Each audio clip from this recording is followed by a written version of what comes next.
Jalen, Sergeant Schulte with the police department.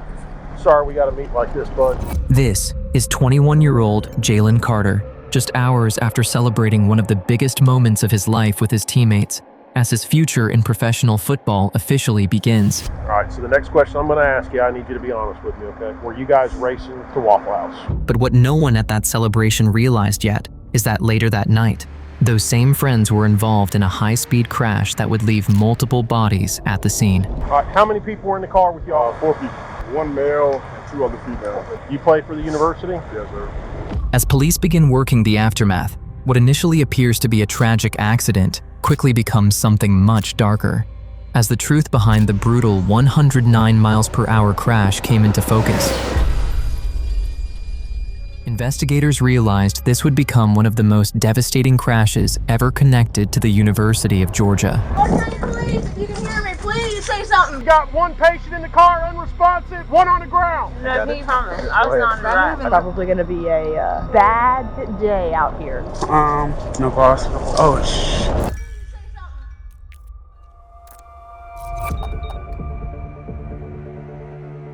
On January 15, 2023, in Athens, Georgia, police were dispatched to a horrific crash. Just minutes after the University of Georgia's national championship celebrations had ended.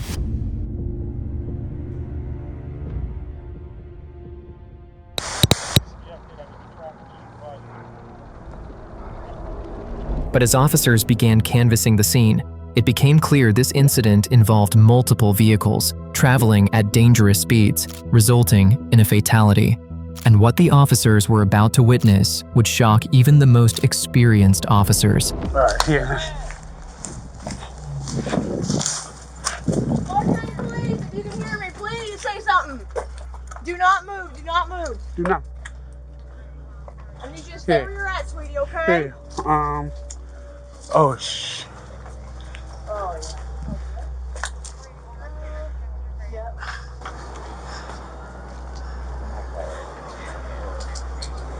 I got no pulse. No pause? No pulse.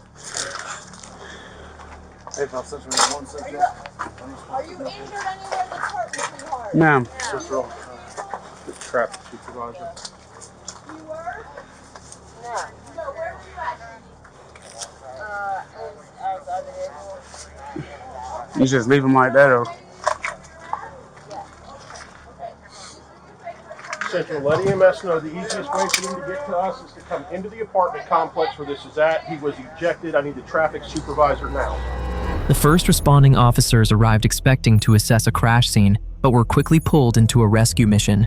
At that point, they had no idea how many people were inside or what had led to the wreck. However, one individual had been inside the vehicle and managed to jump out before the crash. Officers rushed to him, trying to determine whether he was injured and how many others had been in the car. Front passenger, he's just got a head laceration. Front passenger of this? Okay. Anybody else? There was 3? 4 of you. Where's the other? There's one on the ground that was sitting in front of the car, one in the driver's seat, one on the sidewalk. Where's the other one? She was sitting right here. I did not see where she went. That was when Okay. Sarge already came down there, but she was sitting right here where that... White female? White female? White female, yeah. White female? Yeah, white female. I'm not the one that was in the driver's seat. Okay. She had on a hoodie and jeans. None of them over there? Who was driving, bud? The female. The young lady that's in the driver's seat currently? All right, so we have a female outstanding. What was she wearing, do you know? She was wearing a hoodie and jeans, it looks like, but she was crouched down. What? Yeah, no, it's a white female that we're looking for. You got a hoodie? Yeah, I've got 2 white females. Okay, we're good. Oh, okay. 4 individuals had been inside the vehicle: 2 men, Devin Willock and Warren McClendon Jr., and 2 women, Chandler LaCroix and Victoria Bowles. Of the 4, Warren McClendon Jr. was the only one able to stand on his own. With that information given by Warren McClendon Jr., officers and firefighters at the scene shifted their focus to a single priority: getting the remaining occupants out of the vehicle before time ran out. I got no pulse. No pulse. 85 Central, we got one subject, unresponsive, no pulse. So let EMS know the easiest way for them to get to us is to come into the apartment complex where this is at. He was ejected. I need the traffic supervisor now. I'm getting nothing. God damn it.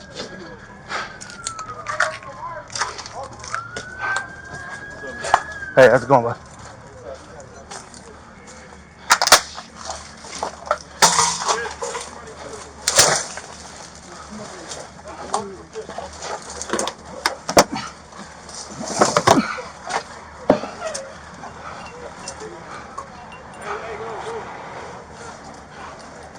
God damn.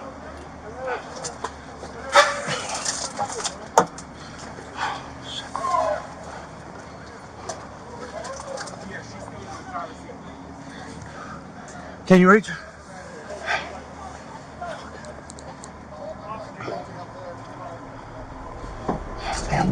Unfortunately, one thing was already clear. Devin Willock had been ejected from the vehicle, and the injuries he sustained would ultimately prove fatal. As officers turned their attention to the remaining occupants, they didn't yet realize this crash would claim another life before the night was over.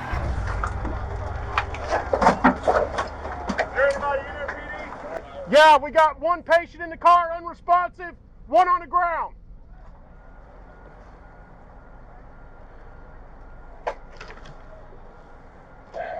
Hey.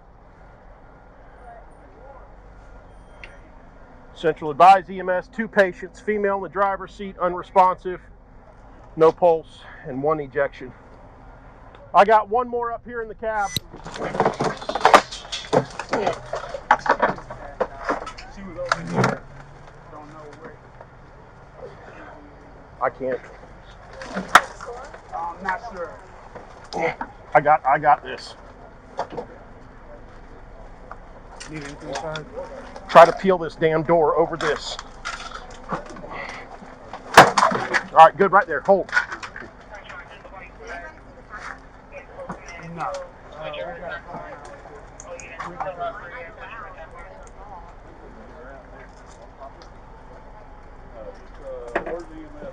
Over here on the other side of me. She doesn't have a pulse either. Not that I felt. Okay, will you check her pulse? I think her back's broke the way she slumped down like that, or her neck. We're gonna have 2 sitting with 7s. While one team worked to remove the driver, Chandler LaCroix, the other focused on Victoria Bowles on the rear passenger side. But as rescue efforts continued, the situation began to deteriorate rapidly. Victoria Bowles appeared to be suffering from severe trauma, disoriented, and unable to recall that she had even been involved in a crash. You're going this side or that side? I'm gonna go where she's standing. Okay. Tori, T-O-R-I, when's your birthday? Do you have an ID on her? Have we got that far? Huh? Have we identified her yet? What's your last name? She's got it. No. What is it? Bowles, B-O-L-E-S. Don't move your head. 302-301. Huh? We ain't gonna do all that. When We do you need pull to do into this, the baby. complex, Why? Because you're in a continue wreck. around to the left, and we're gonna No, be I on the wasn't other right, I side. promise. I think I promise I was on the right. I'm sorry. I want you to stay still. I was not on the right. Stay still. Wait, no, I wasn't on the right. Where were you? It's here the whole time. I think you promised I was on the right. Wait, that makes me sad. Someone else was in you. No. No, I think you promised. Someone else needs y'all. Stop moving. No, I think you promised. I was not on the Stop right. moving, I got love. it. Stop moving. Is Chandler LaCroix on now? Chandler! Chandler! What? This is the driver. That's the driver. Like me? He had Gonna try to pulse on her. put it on backboard now. Captain's got full in, so we'll get him in. Yeah. We're gonna go up or we're gonna roll it.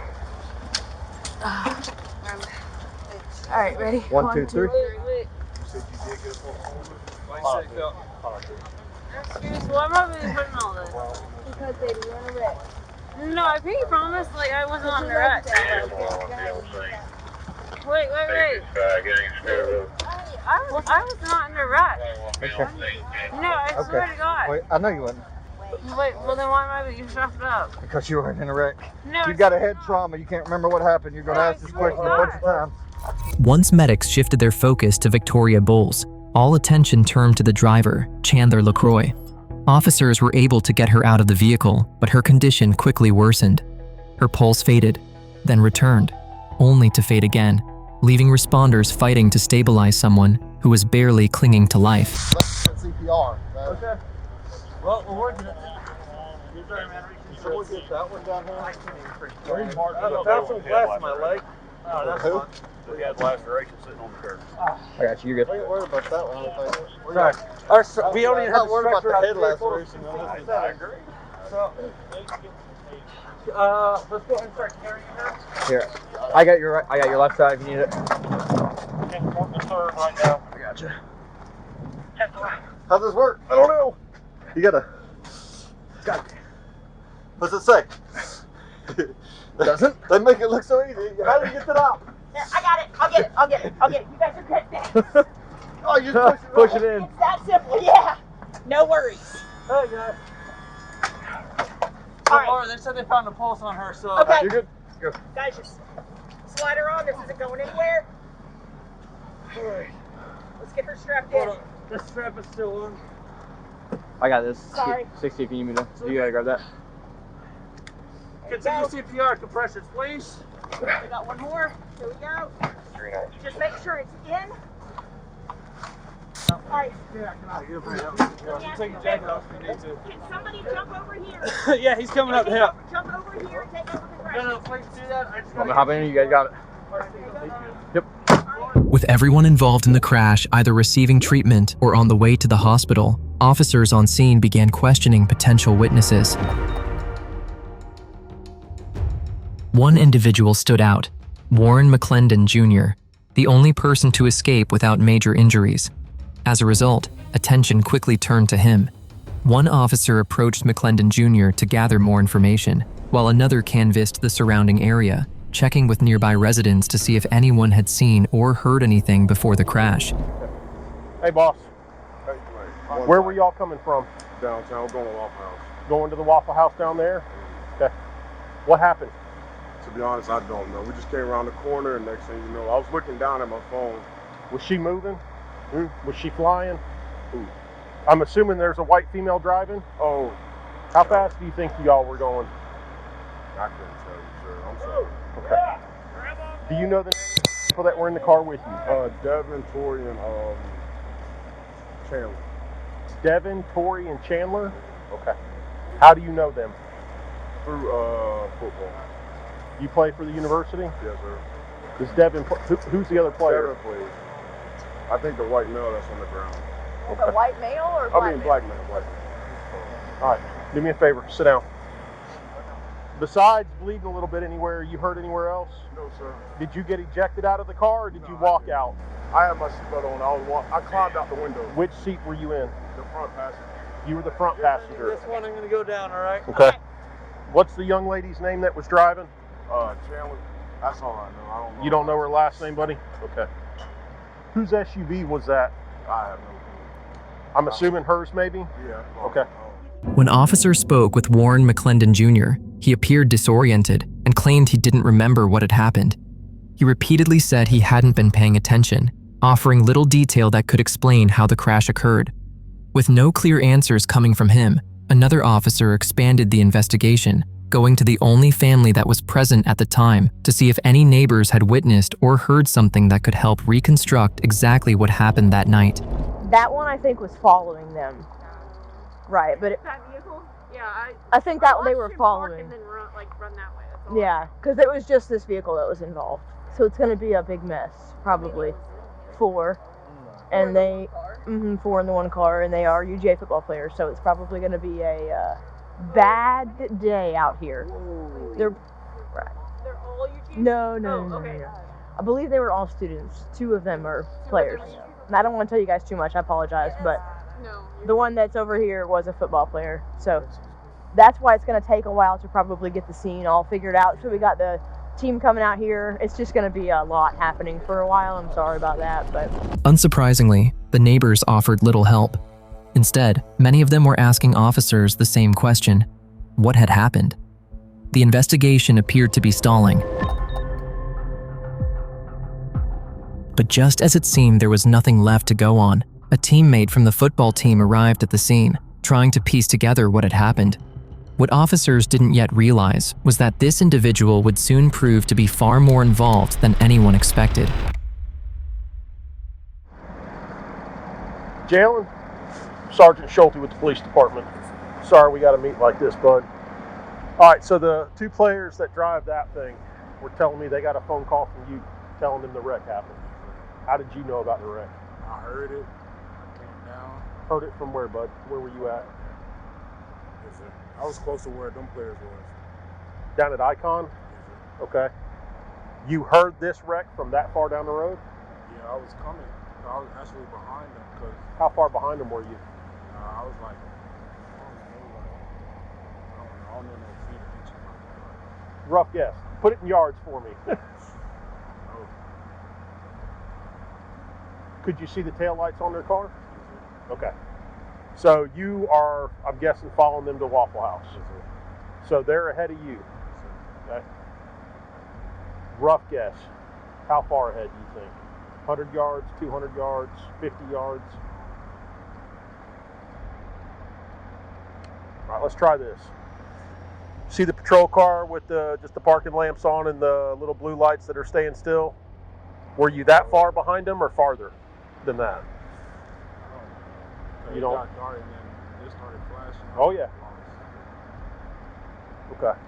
So you're close enough to them to at least see the tail lights of the car. Okay. How fast were y'all going? I wasn't going fast. What were you driving? Car over there. What kind of car is it, buddy? Jeep. Okay. Close to it. Yeah. You're not too far behind them. So you see them go through this pops, you go underneath it before this falls down, and you come to a stop on the other side of it. And that's when I called them. Did you call 911 after you called your teammates? All right, so the next question I'm going to ask you, I need you to be honest with me, okay? Were you guys racing to Waffle House? I was. Because I can tell you right now from looking at the damage to that car, they were moving. Yeah, they was drawn. Okay. That's What makes you say that? Because I seen them downtown, but I wouldn't say like I was with them. I was just walking. They was Okay. like laughing, you know. Yes, sir. That's it. You know who was driving that one? I think it was one of the girls. Okay, how do you know the girls? What do they do? They part of football. Everybody part of football. Okay, what do they do for the team? I don't know what they do for the team. Oh, okay, I just figured you knew, right? Okay. The teammate was identified as Jalen Carter, someone who claimed to have witnessed the crash unfold. But when officers questioned him, Carter offered very little detail about what had happened. By that point, suspicion had already begun to form. What Jalen didn't know was that officers were already familiar with his driving history. There had been multiple prior traffic stops for speeding, incidents that immediately shaped how his statements were interpreted. All right. Man, I've stopped a bunch of y'all's football players. I already stopped Darnell Washington, and I just stopped Dylan Fairchild. I just stopped Washington. I stopped yesterday. Fairchild just stopped like a minute ago. He's going 70 right here. I don't need to slow down, dude. That's why officers asked him directly whether he had been speeding that night. And while his answer offered little clarity, what he did give was a better idea on how the crash played out. He told investigators they had been driving behind the vehicle and noticed it speeding while the occupants appeared intoxicated. As the car approached a curve, it lost control, struck overhead power lines, and was launched across a wooded field before coming to rest just outside a nearby neighborhood parking lot. Meanwhile, medics rushed Chandler LaCroix toward the hospital, fighting to keep her alive as the ambulance sped through the night. Along the way, there were brief signs of progress. For a moment, it appeared she might survive, but that hope wouldn't last. Because while responders were focused on saving her life, the damage caused by the crash was far more severe than anyone realized. Gonna try to avoid your hands, man. You good? I'll just get up a little bit. Yeah.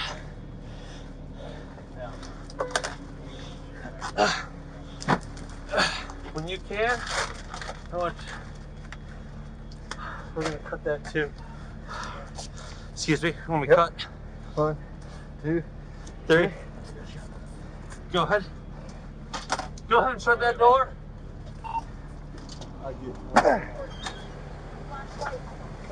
Nope. Hey, can you put this on the legs? Someone.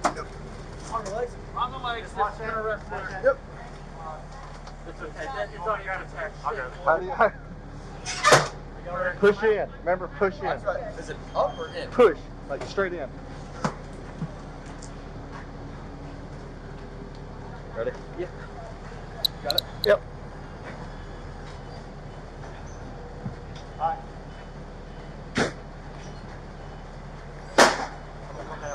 Alright. Got it? Yeah. I'll even be over. I'm fine. Hello.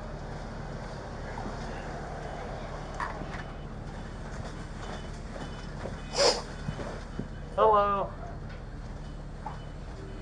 We are coming to you with the Jane Doe, young 20s, significant MVC with a DOA in the same vehicle. She was the driver. She was restrained. She had to be extricated.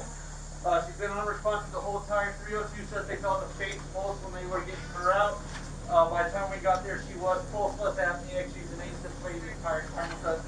Significant blood in the oral cavity, significant avulsion to the left forehead. Despite every effort by medics, Chandler LaCroix could not be saved. The injuries she sustained in the crash were fatal, and she was later pronounced dead at the hospital. Over the next few weeks, investigators began working backwards from the crash. They interviewed multiple members of the football program, not because everyone was suspected, but because the truth of that night didn't live at the crash site. It lived in the minutes leading up to it. Piece by piece, officers tried to reconstruct who was driving with who, where each vehicle had been, and what the group had been doing before the impact. They weren't just looking for a timeline, they were looking for consistency. Because if this had truly been a tragic accident, the stories should have lined up. But if the accounts didn't match, if key details were missing, then it meant the crash might not have been the full story. And as investigators closed in on those unanswered minutes, one question began to matter more than any other. Was this simply a fatal accident, or had something far more reckless led to it?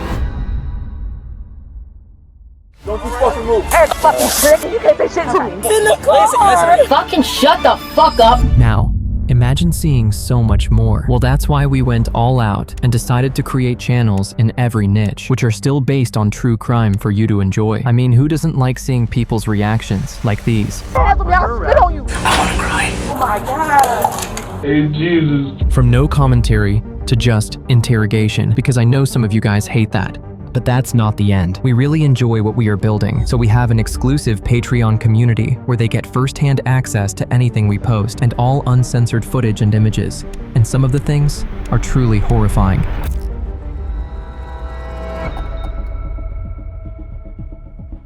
With few answers to work from, officers began pursuing new leads, hoping someone could help untangle what had really happened. Hey, Mr. Carter. Yes, sir. Hey, good afternoon. This is Officer Trotter with Adams County Police Department. Yes, sir. Hey, so I was giving you another call back.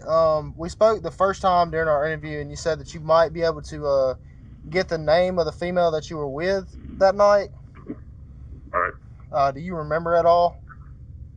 No, I still don't have the name, but I have her number if you want it back. Okay. What's her telephone number? Do you remember like a first name at all, or what you called her at the time, or?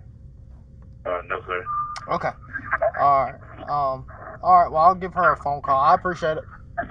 Yes, sir. All right, sir. The next move for investigators was strategic. They needed to determine whether Jalen had anyone who could corroborate his account, someone who could confirm he wasn't directly involved in what led up to the crash. That question mattered, especially given Jalen's known history with speeding, which had already placed him under early suspicion. Adding to that concern was a detail Jalen had mentioned days earlier. He claimed there had been a woman in his car the night of the crash. With that information in hand, investigators moved quickly. Before stories could change or memories could fade, officers set out to find her, knowing her account could either reinforce Jalen's version of events or unravel it entirely. Hey, Miss Pierce. Yes, Hey, good afternoon. This is Officer Trotter with Adams Clark County Police Department. How are you? I'm good. How are you? I'm doing well. Hey, so I was calling in reference to the UGA collision that occurred on January 15th. Mhm. All right. Were you in the vehicle with Jalen Carter during that time? Yes, I was in the vehicle. Okay. Is there any chance that you would be able to come by and speak with us? In person? Yes, ma'am. Okay. The only thing is, I am having car troubles right now, Uh-huh. so I don't have a car right now. Where are you at My currently? car's in the shop. I got you. Where are you at currently? I live at the retreat. Well, I go to UGA, but I live at the retreat. Okay. In Athens. Yeah.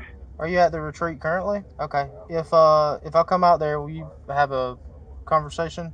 You okay with that? I mean, yeah, that's fine. Okay. All right. How long are you gonna be there? Are you planning on staying there all evening? I actually have to go to work today at 5. Okay. If I make it out there in the next 20 minutes, would that be sufficient for you? Yeah, that's fine. Okay. Thank you, ma'am. See you shortly. Okay. Thank you. Once investigators arranged a time to meet, they wasted no time. An officer headed straight to her apartment complex, knowing her account could change the course of the investigation. Hey, good afternoon. Do you want to step inside and Well, give you my some? roommates are here, so I don't know if I should. Okay. It just depends on you whether you wanted the privacy or not. I'm fine with standing outside if you are. Yeah. Okay. All right. So, pretty much all I'm asking about is the collision that occurred on the morning of January 15th. How your name came up is you were added as a witness into the call. Do you remember speaking to anyone on scene while you were there? No, I was in the car. Okay. I'm just wondering how your name essentially got put in our call. So you didn't speak with anybody or No, anything? I made the initial call. So I was in the car, but I made the first call. Okay, so you're the one that called into 911? Yeah. Okay. All right, that makes sense. So you meet up downtown, and then what happens after that? That's when we were going to Waffle House. And then, I mean, I'm going to be honest, I don't pretty much remember much from that night because it's been over a month and I was under the influence. Okay. But I do remember we were going to Waffle House that night. But I just know I wasn't with him that whole night. It was just only when I was leaving with him. Okay. And the group that was in the other car. But I don't know. Okay. All right. You're in the front passenger seat. Is there anyone in the vehicle with y'all other than y'all two? Mm-mm. Okay. So you're in the passenger seat. Jalen's driving. All right. So then y'all are going down Barnett Shoals. Can you remember anything about that? I mean, I remember a little bit. I just remember we were behind, but as far as I remember is she didn't make the turn. I'm not sure what exactly happened, but that's what I remember seeing. Okay. And that's pretty much as much as I can remember from that night. Okay. And then when I called, that's what I I guess she hit. That's what when I called, I saw that she not saw that she hit a pole, but I seen stuff it was coming down in the street. So then when I called, that's when I called that someone hit a pole. Okay. During those 10 to 20 times, did you ever drive?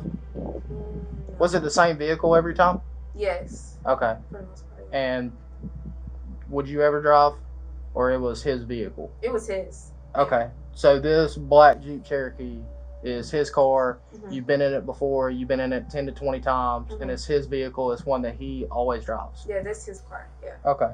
Have you ever seen anybody else driving? No. Okay. What Pierce doesn't realize is that every question she's answering is quietly narrowing the scope of the investigation. It's an investigative interview, a controlled conversation designed to do one of two things: clear her entirely or place her closer to the truth of what happened. That's why the officer's demeanor subtly shifts as the questions change. The focus moves to the car, who usually drives it, whether she's ever driven it herself, and when the roles may have changed. They're used to quietly eliminate possibilities, rule people out, and determine who can and can't be tied to the events of that night. And by the time the interview ends, the officer will know whether Pierce walks away completely or whether her answers have pulled her deeper into the case. Did he talk about the Regadol on the way home or anything like that? Or what yes, but I really don't want to get into that, of what, what he said, 'cause I feel that's just something you probably should ask him. Okay. But, of course, when something like that happens, I feel like that's something you will feel because that would be traumatic, at least for me. Right, I understand. I'm just trying to get the full picture of like what all was going on at the time of when it occurred. You know, so like conversations, it was just like In shock, yeah, I would describe it in shock. Okay. I really appreciate your time and coming out and speaking with us. Sorry I Okay? couldn't answer earlier. I was in class and I had my phone on silent. So It's completely fine. I just, at this point, I mean, I'm just like narrowing everything down and speaking with everyone that was involved. Right. And then once I found out that you were the female that was in the car with him, that's why we're having this conversation. That's understandable. With Pierce cleared, investigators moved on, leaving her behind as another bystander caught up in a night that spiraled out of control. As the days passed, investigators began bringing in every team member who had been there that night, comparing stories and searching for the first crack in the timeline. Investigators began with Dumont Johnson, the first to be called into the station to give his account of that night. Yet officers would soon grow suspicion. All right, so I just want to clarify a couple things in that. You said Jalen called you, you were headed out of downtown, and Jalen called you at some point between there when you left Toppers and when you got to Icon. Yeah. Where were you at on the road when y'all had that phone call conversation about going to Waffle House? Can you remember? He was trying to call me, but that road right before you turn, that Barnell Charles Road, we had the light right there. So you turn on that road and you got that street. We was at that light right there. The light right after you go under the 10 loop on Lexington Road? So we see each other right there, and we debating on that. Do we want to go to Waffle House? So that's why I put in my house, because I'm still debating if I want to go there or not. But then when we get to my crib, we get the call saying they crashed. Come down. That's when we flew out of Icon, trying to get there.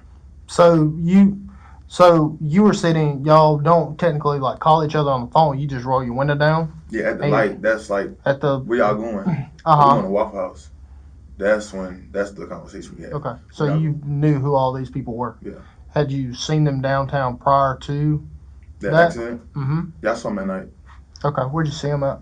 Toppers.